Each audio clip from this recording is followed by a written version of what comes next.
আসসালামু আলাইকুম রহমতুল্লাহ। আজকে আমরা আলোচনা করব জুমার সুন্নত নিয়ে। আজকে আমরা জুমার সুন্নাতগুলো নিয়ে আলোচনা করব, অর্থাৎ জুমার দিনের যে সুন্নাত সেই সুন্নাতগুলো নিয়ে আমরা আলোচনা করব। 1 নম্বর, গোসল করা, অর্থাৎ জুমার দিন আমাদেরকে গোসল করতে হবে। প্রাপ্তবয়স্ক সাবালক সুস্থ ব্যক্তির জন্য জুমার দিন গোসল করা ওয়াজিব, খুবই গুরুত্ব। পরিষ্কার পরিচ্ছন্ন উত্তম পোশাক পরিধান করা, পরিষ্কার পরিচ্ছন্ন উত্তম পোশাক পরিধান করা জুমার দিন। জুমার সুন্নত সমূহ আলোচনা করছি। আগে মসজিদে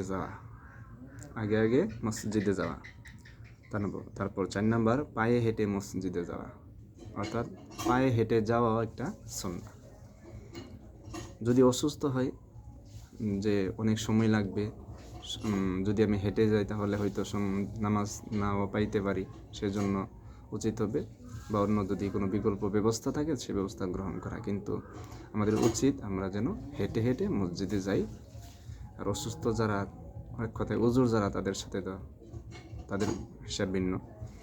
ইমামের কাছাকাছি বসার চেষ্টা করা, অর্থাৎ ইমামের কাছাকাছি গিয়ে বসার চেষ্টা করা, যাতে জুমার বয়ানগুলো আমি শুনতে পারি। কাছাকাছি গেলে আরেকটা ফজিলত আছে, মসজিদে প্রথম কাতারে বসা বা আগে যাওয়া, এগুলো আমরা যেন অর্জন করতে পারি। সেজন্য আমরা আগে যাওয়ার চেষ্টা করব, আবার গিয়ে ইমামের কাছাকাছি বসার চেষ্টা করব।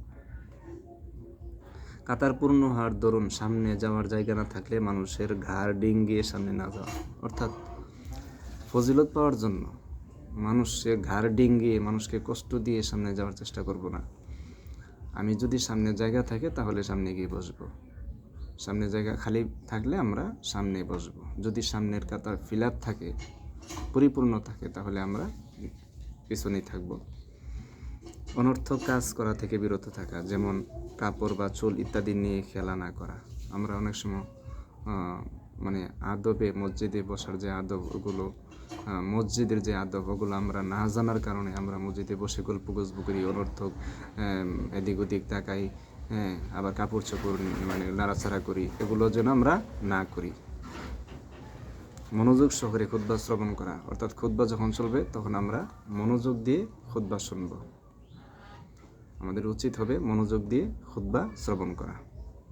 জুমার দিনে সূরা কাহাফ তেলাওয়াত করা, জুমার দিনে সূরা কাহাফ তেলাওয়াত করা। সূরা কাহাফ তেলাওয়াত করার কথা আছে, যে জুমার দিন যেন আমরা সূরা কাহাফ তেলাওয়াত করি। এই যে জুমার দিনের সুন্নতগুলি, গুরুত্বপূর্ণ কাজগুলো আমরা সবাই যেন করতে পারি। আল্লাহ পাক আমাদেরকে তৌফিক দান করুক। ওয়া মা তৌফিকি ইল্লা বিল্লাহ। আসসালামু আলাইকুম।